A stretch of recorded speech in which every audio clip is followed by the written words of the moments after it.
What up, guys? Thank you so much for watching. You guys are the best. You know I love every single one of you guys. Thanks for supporting me on Twitter, on Facebook, on the Glee Project.oxygen.com. You know, thanks for supporting the show. Not even just me, but any of my friends that are on it with me. When this all started, did I think I would get this far?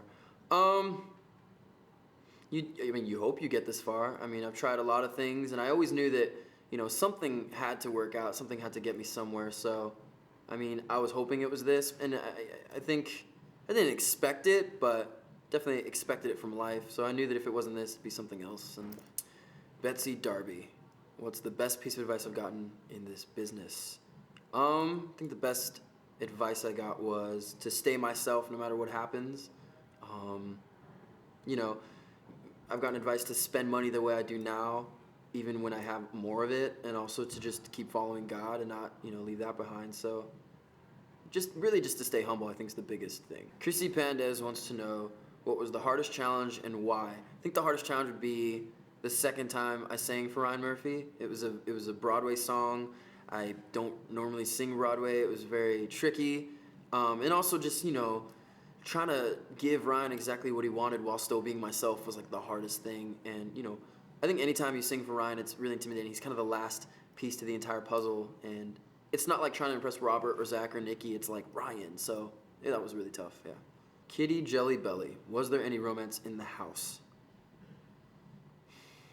Sure. I mean, I'm not saying we weren't like hooking up or anything like that. But I mean, you know, people there had, you know, their girlfriends or boyfriends back home that they would always call. And, you know, I think that when you're like specifically for like Parability Week or Sexuality Week, you have to create chemistry with someone. So we'd kind of, you know, I know that when I had to do Don't You Want Me with Marissa, I was hanging around with Marissa the entire time to kind of, I don't know, get more friendly with her and so that we could do it better. But I mean, as far as like people falling in love with each other, no, none of that. Danny Betts, you want to know what I would do if Ryan told me to lose the dreads? I'd be really stoked. I'm pretty much over my dreads at this point. I would buzz my head and it'd be a party. Yeah. I mean, honestly, I'm really willing to do anything to be on Glee, so cutting my hair is like such an easy thing. I mean, I can think of a lot harder things I would have to do to get on, so yeah. Kadoosh Lofton, you want to know what my tattoo is on my shoulder? Yeah, I got it pretty much immediately after I got home from the Glee Project. My dad has the exact same one. It's a Danish Viking ship, and I don't know.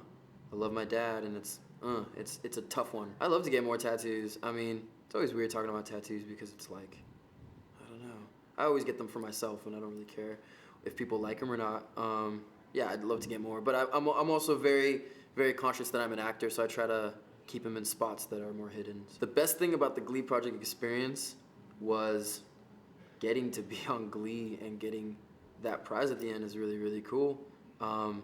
Super, super stoked about that. I mean, it's like, you know, you wait your whole life to get a big break, especially when I've been trying since I was like 7, so for this to be my avenue into my favorite thing in the world is really awesome. So. From the producers of Glee, the Glee Project. So new every Sunday at 9/8 Central, only on Oxygen. Live out loud!